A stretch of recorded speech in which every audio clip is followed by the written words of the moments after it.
So tonight, we're again taking a closer look at the judgment and the outcome of the youth party that dragged INEC to court.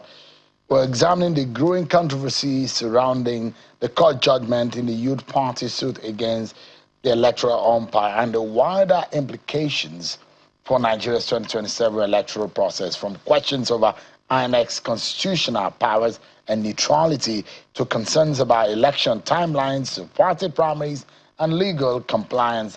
The debate is already reshaping political calculations, and as I've had on this program, there are those who think ahead of the general election, a lot of things would change based on that judgment. We're also going to be looking at the state of opposition politics. Now, APM has now become a major force, considering what has happened in the last few days. I'm being joined by the National Chairman of the APM and the National Chairman of the Inter-Party Advisory Council, Alhaji Yusuf Dantale, who is live for us here now. So it's a pleasure having you tonight. Thank you for having me, Sean. Good evening. You had voice, and you had a pushback when INEC, on behalf of the political parties, about the timelines, how tight, how stringent. It looks almost punitive when you look at the manner in which things were going, and some political parties raised objections to it. But what would be, first and foremost, before I come to you, because you're wearing three hats now as a politician, the National Chairman of the APM and the National Chairman of IPAC, as a body and umbrella body for all political parties, what's the position of IPAC on the judgment between Youth Party and INEC, based on the timelines and schedule of elections? The position of IPAC is very clear. It's like an affirmation of our earlier positions. And in this studio and in other places, I've always re-emphasized the position of IPAC that the timetable is so tight, and the Electoral Act as it is, so many things are not right for us. You know, INEC first released the timetable, okay, and then the Electoral Act was amended while the timetable was released. So INEC had to come out again to review the timetable and release it. And in the new timetable, it's like a crash program for everybody. And most importantly is the mandatory inclusion of NIN in the register of political membership register of political parties, and then the withdrawal of indirect mode of primaries, which I've always said is an encroachment on the right of political parties to choose which mode of nomination that they want and is convenient to the parties, and a few other things. So this is not unexpected. It's something, it's a symptom, okay, to the real problem. We have always maintained this position. Before now, I've appealed to INEC on behalf of the parties who have written to INEC to see, even if it's a 1 week or 2 weeks window, to enable political parties field their nomination. So we are complying with the law as it stands today, because we don't want to, for whatever reason, it is already a law. We have to comply, but it is very, very inconveniencing.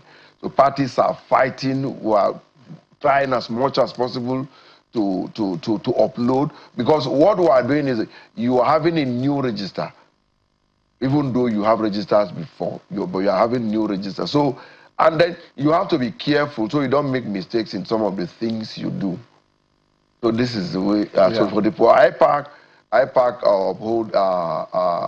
hailed the judgment that it's a welcome development, and then it is a democracy at play, and it's also kudos to the judiciary. Yeah. So part of the judgment states that INEC overreached its powers and breached the electoral law, and that reducing or giving tight timelines, reducing the date as specified by the electoral law is overreaching itself. Do you think, or what advice would you be giving to INEC to go back to what the electoral law says, or what exactly? Because you have said tonight that you're going to go ahead anyways with what INEC has said. Yeah, after this judgment, I've had a private conversation with the INEC chairman.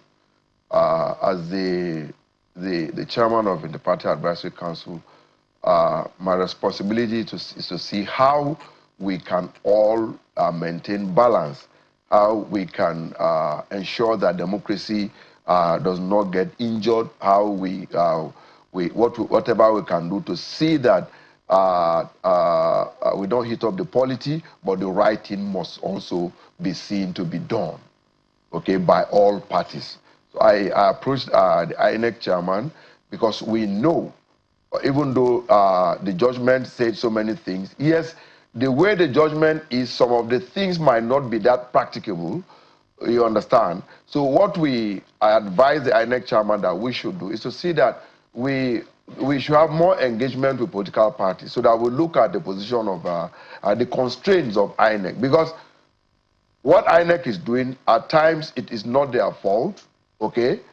Considering some of the materials that they use for election, some of the materials are not locally produced. So they have to place orders. Maybe when they bring it, some might not be enough, and then maybe availability of funds and so many other things. But that also doesn't mean that the political parties should be victimized. Okay, we should be the victim of the situation. So we should be able to share whatever it is as the outcome of the new Electoral Act. But sincerely, this Electoral Act is, for me, in the Party Advisory Council, it is not really healthy because so many things we are rushing to do and in a very tight space. So we will engage with INEC. Okay, we are waiting to INEC to say, okay, political parties come, we need to sit down. Now that we have this judgment. Because even if you go to... I don't know, because the last time INEC says they've not received the judgment, but I don't know if they have received it now. I don't know about that too, but maybe there's likelihood of maybe INEC appealing the judgment or not appealing the judgment.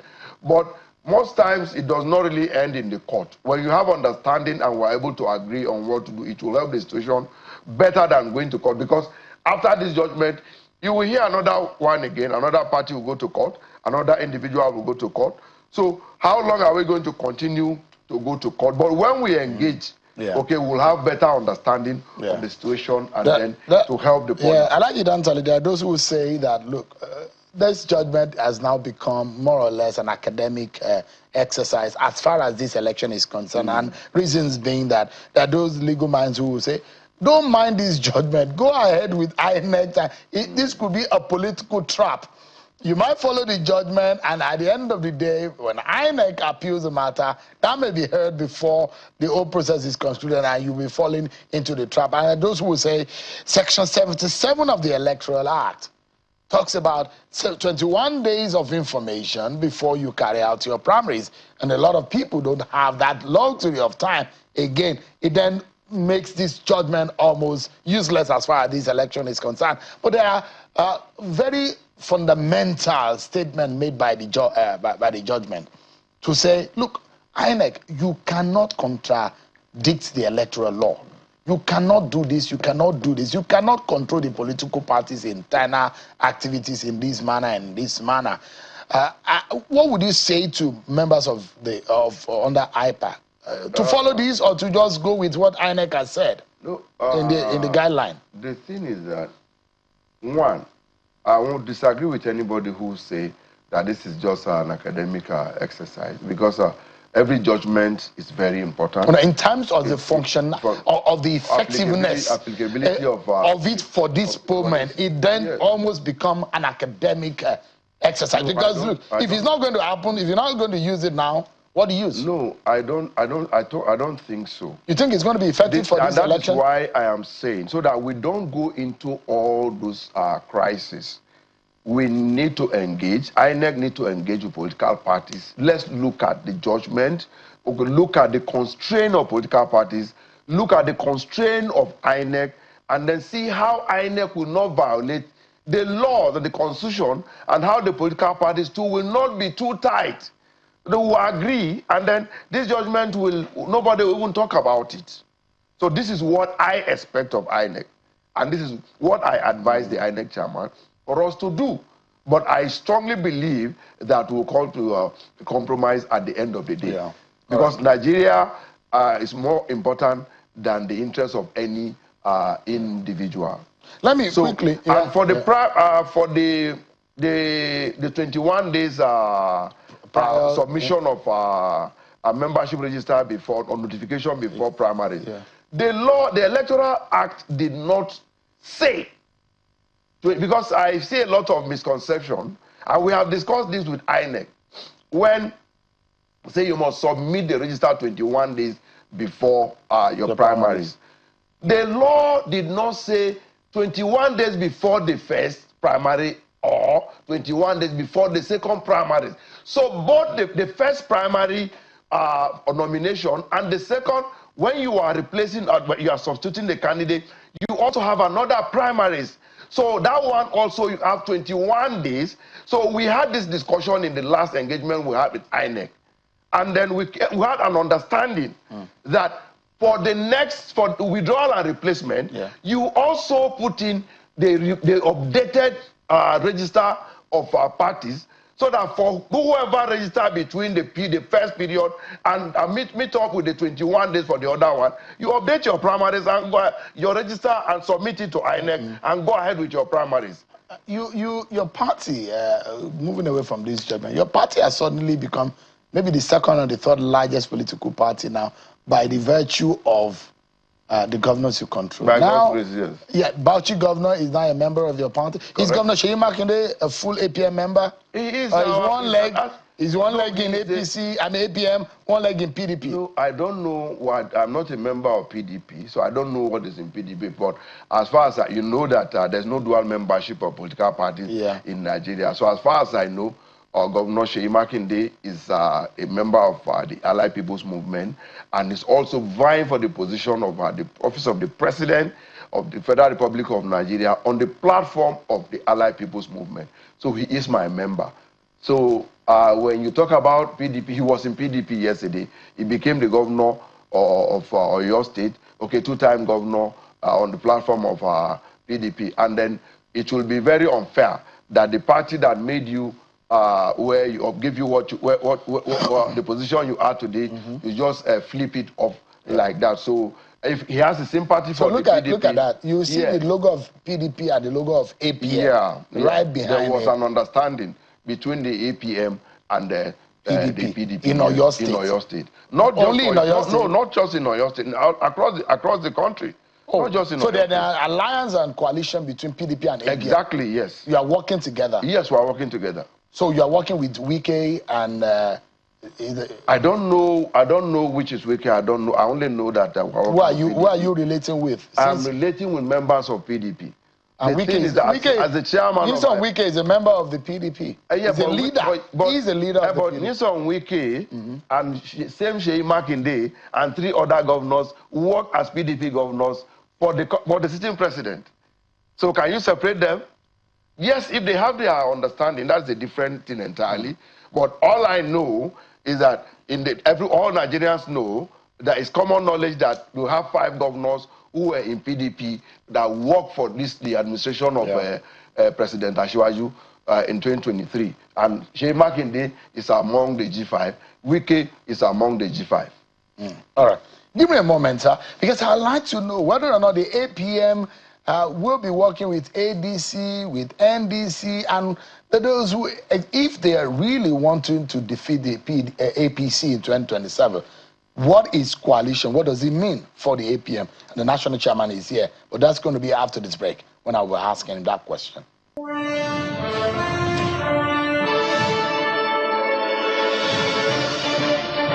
Everyone, our closing moment with Alhaji Yusuf Dantale, who is the national chairman of APM and equally the umbrella body of all political parties in Nigeria, which it chairs, IPAC. Thank you so much indeed for your time.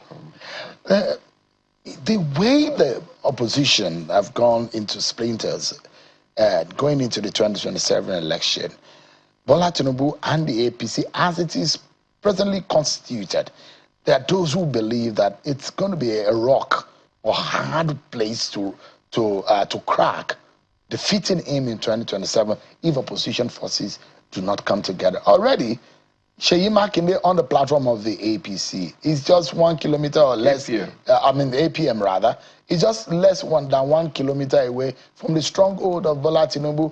Vote in that region is going to be balkanized, and there are those who say is going to deplete the opportunity of the coalition or the opposition parties?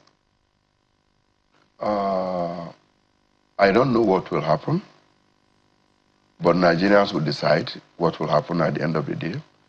All the political parties are in the process of nominating their candidates.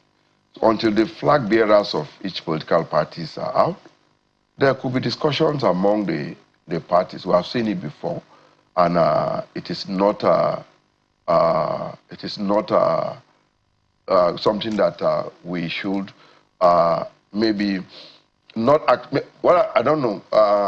What I'm trying to say is that there is every possibility. The window for discussion is open for all candidates. So APM but is let open. The party. APM is open for alliance. I am not contesting election. But you are the national chairman of the party. Are you open for a coalition or alliance? What my candidates want is what I stand for. What does he want? Of course, they are going for election. They are coming out for election. But we'll get to a point where, okay, maybe in state A, it's your stronghold. State B is my stronghold. We can go into discussion that, okay, my candidate will support your candidate in this state. You support my candidate in state B. Okay, maybe senatorial elections in that senatorial district, you can support such discussions are possible. Right. But it is so, it will be premature for me to begin to say what will happen now. I think what is important now is to look at the nominations. Let's know who are going to be the candidates of respective individual political parties. Then we'll get there and discuss. Alhaji Yusuf Dantale, National Chairman of IPAC and that of the APM. Thanks so much. It's always a pleasure having you on the program. Thank you so much. That's our show for today, everyone. Many thanks for watching. I'm Sean Okimala. I'll see you tomorrow. God bless Nigeria.